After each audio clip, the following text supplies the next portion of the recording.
स्वागत है आपका हमारे चैनल में। अगर आप नए हैं तो चैनल को सब्सक्राइब करें और वीडियो को लाइक करें और वीडियो को अंत तक ज़रूर देखें।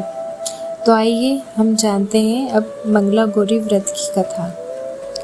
एक समय की बात है, एक छोटे गांव में एक साहूकार अपनी पत्नी के साथ रहता था। साहूकार धनवान था और उसके घर में किसी प्रकार की कोई कमी नहीं थी।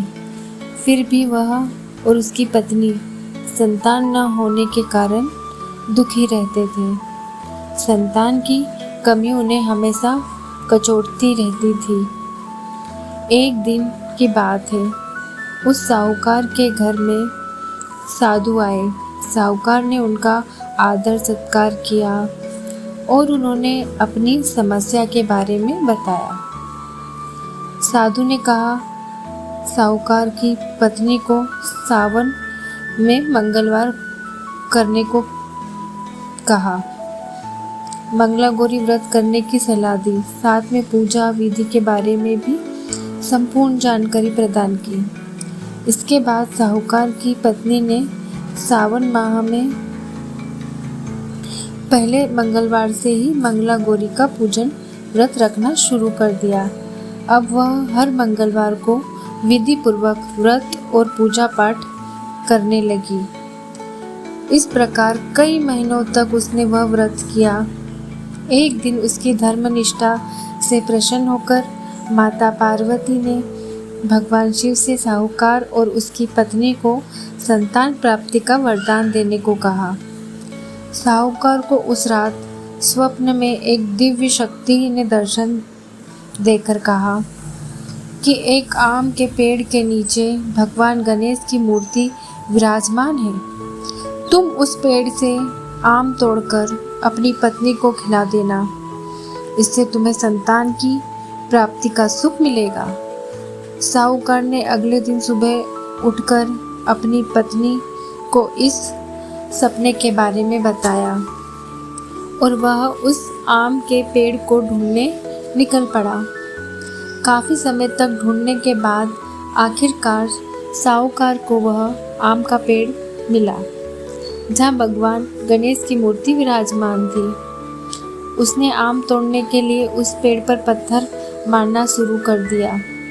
पत्थर मारने से एक आम टूटकर नीचे गिर गया, लेकिन गलती से एक पत्थर जाकर भगवान गणेश की प्रतिमा को लगा।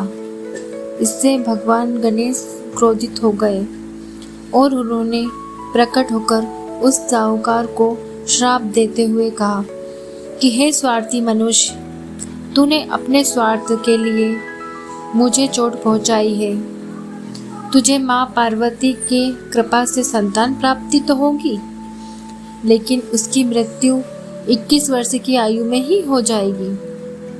यह सुनकर साहूकार घबरा गया, बहुत दुखी हुआ और वापस घर चला गया। उसने वह फल अपनी पत्नी को खिला दिया और किसी को भी इस घटना के बारे में नहीं बताया। कुछ समय पश्चात भगवान शिव और माता पार्वती के आशीर्वाद से साहूकार और उसकी पत्नी को पुत्र रत्न की प्राप्ति हुई। इससे उन दोनों का जीवन खुशी का ठिकाना ही नहीं रहा, लेकिन साथ ही साहूकार को इस बात से भी चिंतित था कि उसका पुत्र अल्प आयु होगा। देखते देखते वह बालक 20 वर्ष का हो गया और व्यापार में अपने पिता का हाथ बटाने लगा। एक दिन घर लौटते समय साहूकार पेड़ की छांव में तालाब किनारे बैठकर अपने पुत्र के साथ भोजन करने लगा। तभी वहाँ कमला और मंगला नामक 2 कन्याएं कपड़े धोने के लिए आई और कपड़े धोते समय आपस में बात करने लगी। कमला ने मंगला से कहा, मैंने इस सावन मास के प्रत्येक मंगलवार को मंगला गौरी व्रत करने का निश्चय किया है। तुम भी माँ पार्वती को समर्पित यह व्रत अवश्य करना, इससे माता पार्वती प्रसन्न होती है और आप पर उनकी कृपा दृष्टि बनी रहती है। इसे करने से मनोवांछित फल और अखंड सौभाग्य की प्राप्ति होती है।